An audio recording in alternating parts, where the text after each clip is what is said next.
Welcome to the series Employee Health Services, Mind, Body, and Spirit. Employee Health is a section in the City of Albuquerque's Risk Management Division.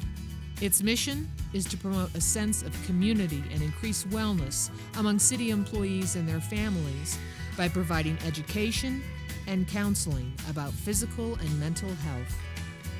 And now, Mind, Body, and Spirit with Dr. Julia Bain.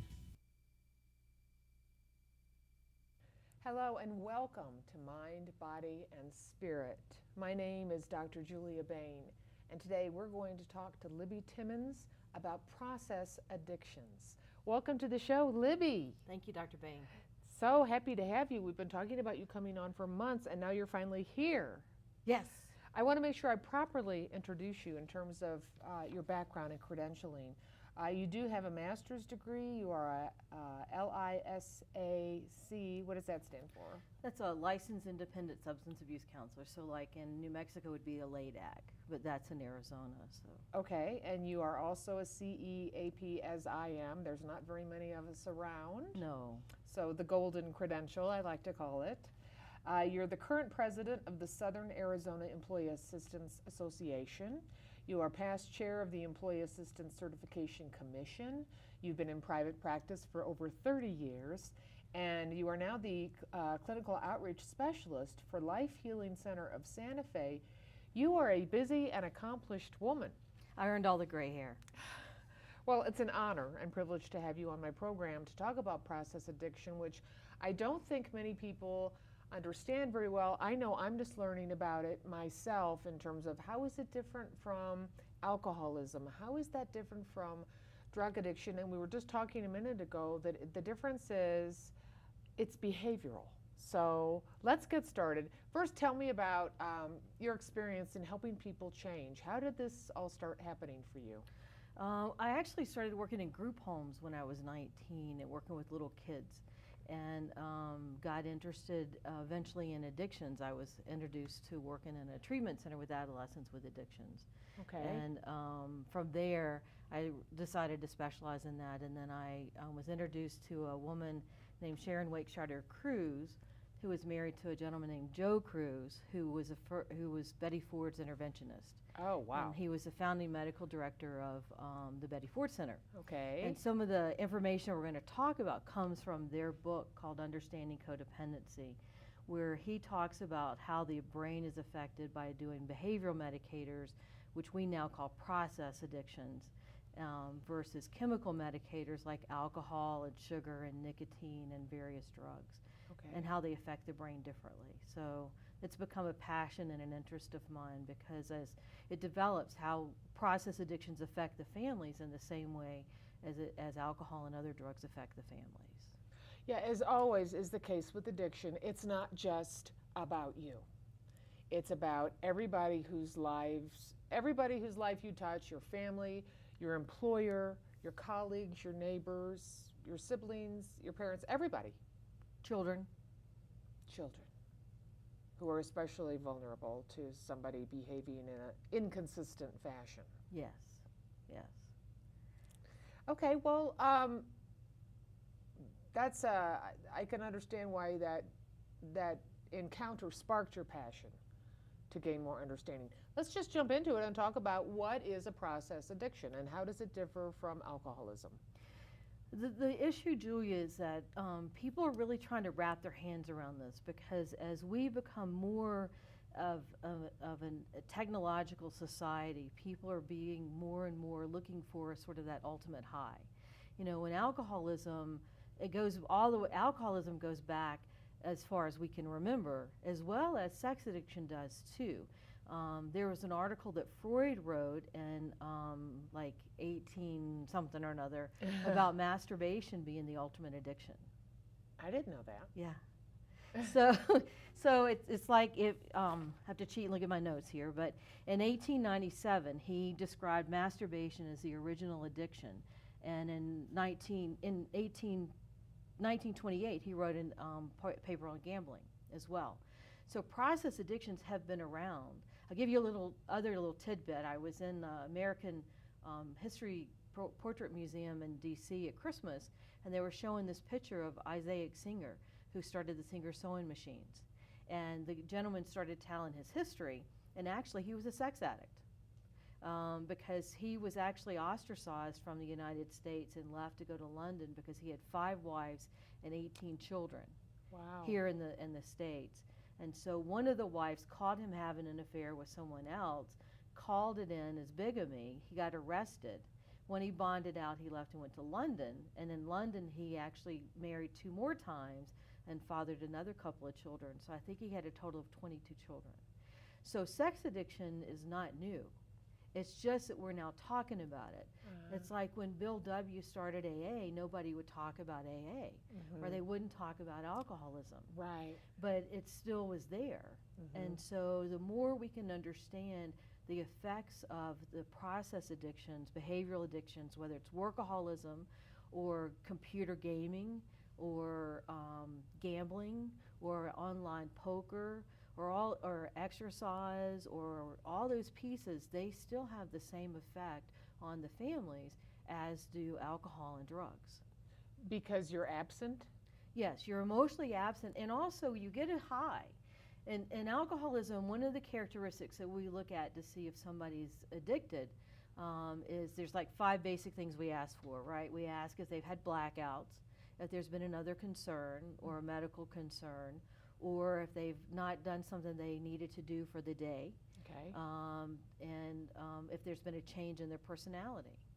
Okay. So I worked with a gentleman in Tucson who, because of his job, he basically was on call for the day. He would go in, he'd make his rounds at his employer, and then go sit and do some stuff in his office, and then when he got called, he would go out to wherever he got called to.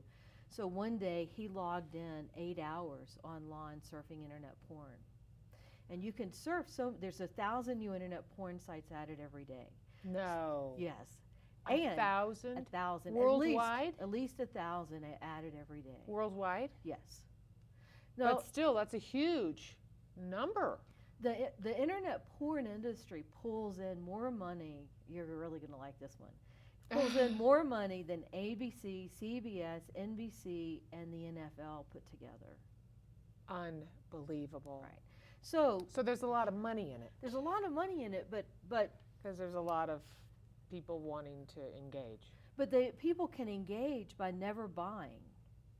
Oh. Because each one of those 1,000 websites has a teaser. Okay. So just like, when you go online to look for a hotel, there's these ads around the thing, and you could click on one of those ads, and that's what's called, it's basically a teaser. There's a organization, it's called pay-per-click. So like if you're looking for a hotel in Anaheim, and you pull up and there's these ones that are in the different shaded colors, you pick whatever hotel that is, they pay for a certain number of pay-per-clicks. Okay. And so the porn industry does the same thing. So if you go in and Google something like Victoria's Secret, then it's possible, if you know exactly how to put the wording in, then you can come up with a bunch of those pay-per-clicks. So it doesn't cost you anything, but whoever the person is that's producing the porn pays for those advertising things. So you can surf. This gentleman surfed for 8 hours one day. And what he said to me was exactly like a blackout. He said, I sat down, I started on the internet. He said, and I did not know that I was there until my pager went off at 4. Wow. So he missed lunch, and he went through the whole piece. And it's the same sort of thing, is that, that's like a blackout. And so we call those brownouts. Like in eating disorders with compulsive overeaters, sometimes they have a brownout where they don't know what they've eaten until they look at the wrappers or until they realize. And it's like you go into an altered state. Right. Because your hormones are affected. Basically, the way I describe it to some of my clients is that we basically have things in our brain that kind of come together like this. And when we participate in like a process addiction, then we throw things off balance. And so you're going to have a hangover, just like you would for drinking, because you take the hormones. There's different hormones in your brain that are affected by what you do, depending on what it is. Mm-hmm. So like the serotonin is the hormone that goes for comfort, and dopamine goes for excitement. So you'll hear people say, I'm an adrenaline junkie, you know, or like with sex addiction, you know, I mean, there's been a huge amount of public figures out there today about sex addiction. Right. Sandra Bullock's ex-husband, Jesse James. Of course, we have Tiger. And there's been multiple other people out there. Yeah. And it's hard to understand how these people can choose to behave that way if we don't understand the power of the disease of addiction. Okay. So like with alcoholism, we know, and I always get these backwards, but basically let's say there's type A and type B. And type A with alcoholism is that somebody starts drinking over the age of 14. Maybe they start at 18 or maybe they start in their 20s. And sometimes women start in their 40s. And because of hormonal pieces, then they have a quick drop in their quick consequences. So their alcoholism increases to a point that it's a problem. Okay. So we have a type B where people start under 14 and they have significant consequences and they have a significant amount of trouble staying sober and have chronic relapse issues because that's the gene that they have in their brain. So what's happened over the years is that people say, well, I don't want to be an alcoholic like my father or my mother, but they have the gene in them to be an addict, and so they find other ways, and so their brain gets stimulated by doing things like online gaming or porn. You know, we have teenagers that are doing porn. What about all the sex texting? You know, and they don't think about that once they do it, it's there. Right. And there's no cross anything. I mean, there's a gentleman named Patrick Carnes who's real famous in the sex addiction industry. He's sort of the father of the treatment of sex addicts. And he has a book called In the Shadows of the Net. And there's a story in there where a probation officer had a gentleman assigned to her case who had become an online sex addict. And he had crossed some lines, and so he got in trouble. And so she had never dealt with it, so she was curious. And so she hooked up with some chat rooms. So she was going to do some research. She was going to do some research, some active research, and she hooked up with some chat rooms. And she told her supervisor, you know, I'm going to do this. And the supervisor says, well, I don't really encourage you, but, you know. So she does it. Well, then she starts being secret about it. And she hooks up with a gentleman. And she, again, doesn't tell the whole story to people, which is what addicts do, is they lie. So she got hooked. So she something got hooked. Something in her brain got turned hooked. on, It a green light or something. Could have stimulated the dopamine in her brain and got the excitement going. The sad part of the story is that she met the gentleman in a hotel in Dallas, and the next morning the maid found her almost dead. He was a predator. Yeah. And that happens as often as some sort of positive chat room thing. When I was doing them, So life and death, like alcohol and drugs, life and death. The characteristics that you need for addiction is in this country we look at it as a disease, and the 4 characteristics of a disease is primary, progressive, chronic, and fatal. Okay. And so the fatal part can be spiritually fatal, where you tell lies. You know, it's progressive in that maybe like she started out playing with it and then went from there. And so it has all the same characteristics. All behavioral process addictions have the same characteristics of alcoholism or drug addiction. It's just that it looks different. Yeah, like gambling. Right. I had a gambler that I worked with, and I really am not much of I work too hard for my money, you know. Like I say, I earned all the gray hair, you know. So, but I was curious, and so I took a $20 bill and went out to the casino. And, you know, when my $20 was gone, I was like, okay, I worked too hard for that $20. It was probably gone in 2 minutes. It was. I put I it in the remember machine. I took a $5 bill one time and I did it wrong because I don't know how to gamble. And I stuck it in the machine and I was like, okay, now what?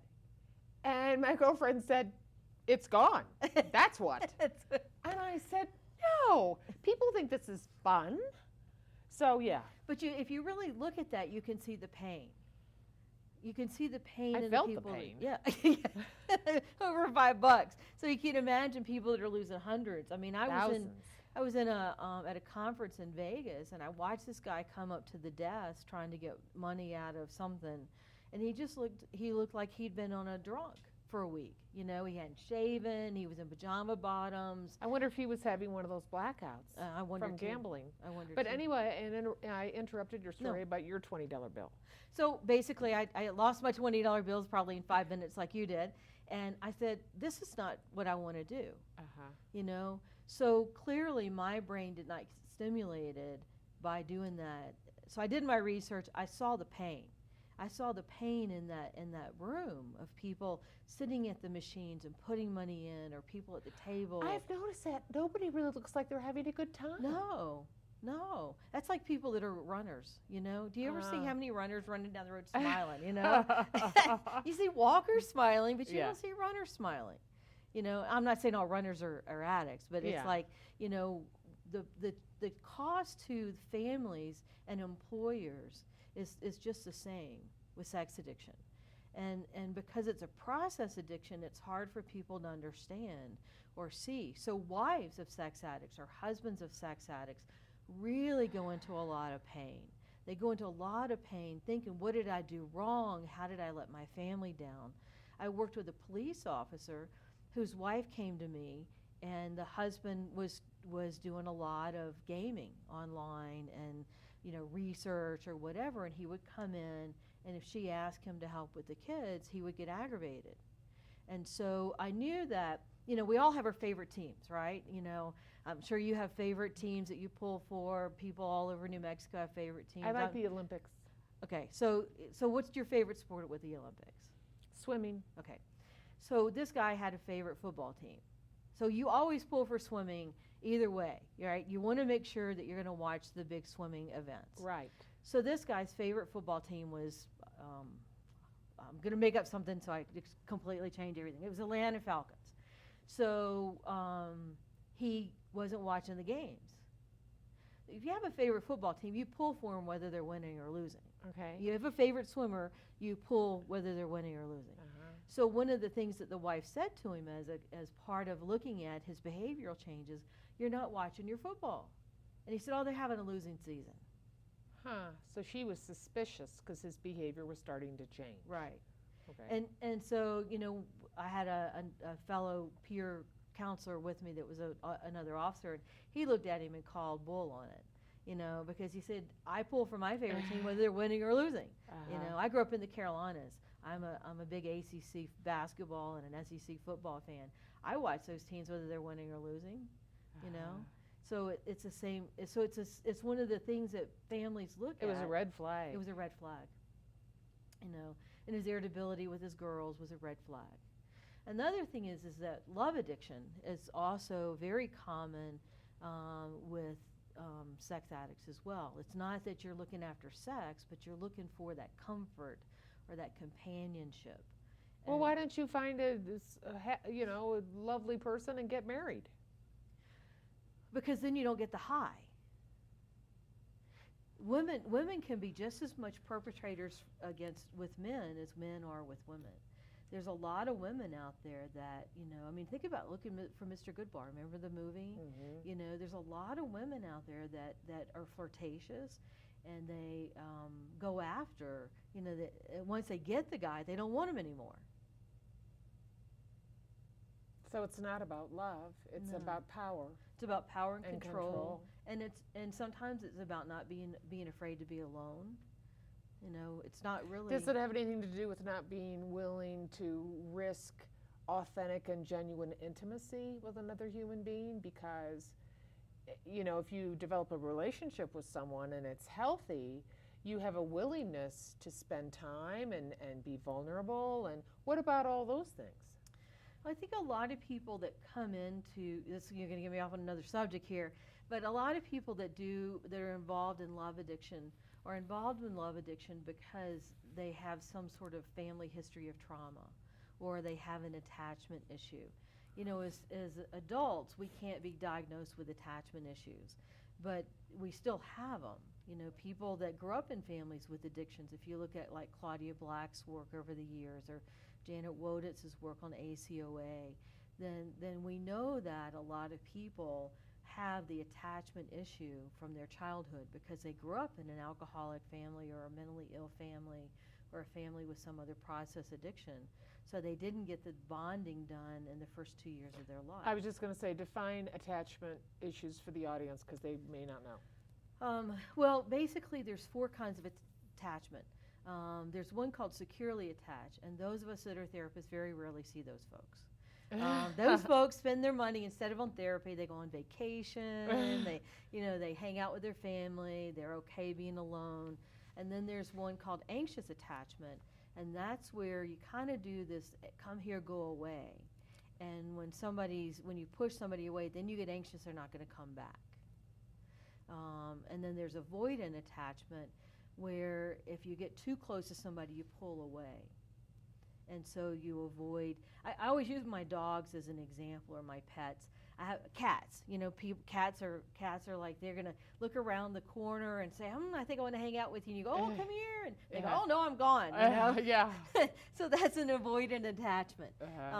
And then it's anxious attachment. I have a little toy poodle, and we all joke that he was taken away from his mom too soon. So if I am around, I can't turn around without him being at my feet, And if I go outside, he's at the door like a pogo stick, jumping, And so, but if I pick him up, he's fine, And so. But there's no sense of trust that you're still going to be there.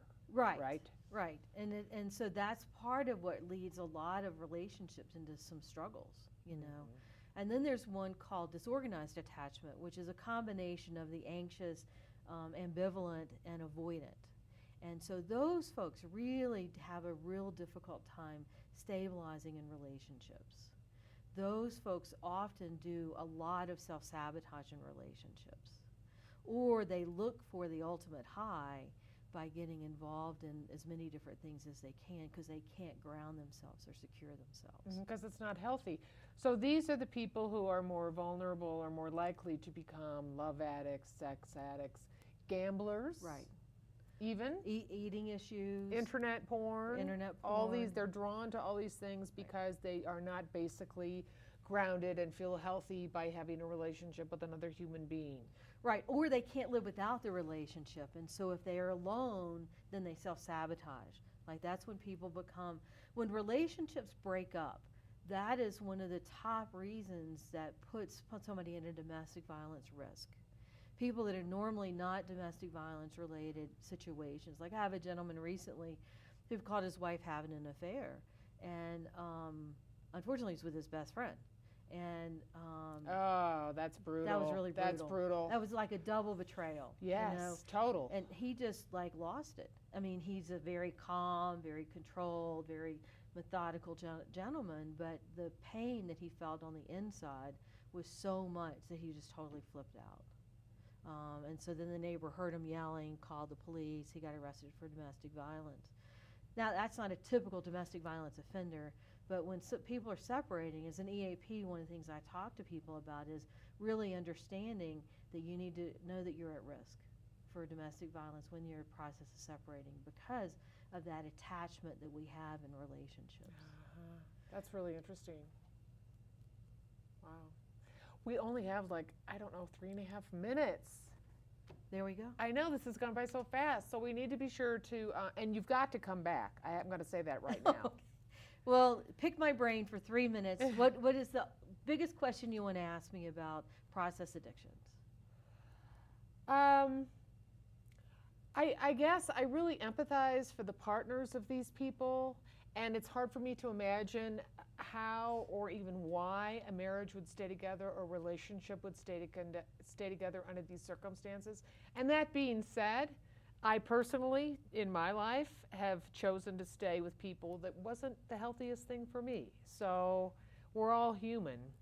But I guess what kind of advice do you have for people in the audience who think, maybe I do have a process addiction, or maybe I am in love with or I'm married to somebody who has a process addiction, or a 16-year-old watching the show, maybe that's what's wrong with my dad. I mean, what advice do you have for people who are thinking this could be me or this could be somebody I love? Or the 16-year-old who's also doing porn. Don't forget about that. That's Yeah. or the sex testing, or the fear of being alone. So they get in relationships and become controlling of the pieces. You know, I hate to say, but I'm going to say there's a wonderful website. It's called sexhelp.com. Okay. And on that website, that is Patrick Karn's primary website, and that gives you resources for almost anything out there. The other thing I want to, related to sex and love addiction, the other thing I want to say is I want people to know that there is help. I want family members to know that this is no different than someone who's a drug addict, who's addicted to heroin, or someone who's an alcoholic. Okay. Please use. A lot of people have EAP services. Use your EAP services. Don't be afraid to ask for help. And don't be embarrassed by the moral component. Right. And you're not alone. You're not alone. Absolutely, you're never alone. No, there's always help available. And today, in our society, there's so much more help and awareness and information than there was when Bill W. started AA in 1935. You do know that this is National Recovery Month, September. No.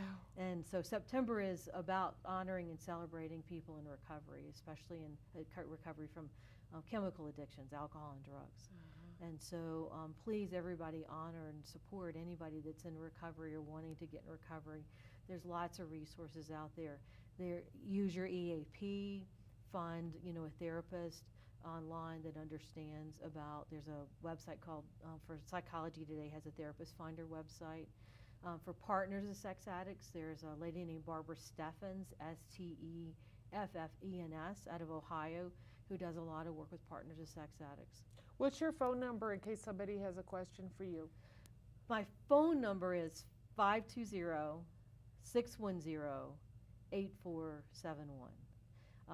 And our organization, Life Healing Center, does treat process addictions, and we're here in Santa Fe, and we do work with a lot of insurance, and we do work with trying to help people get with what they need.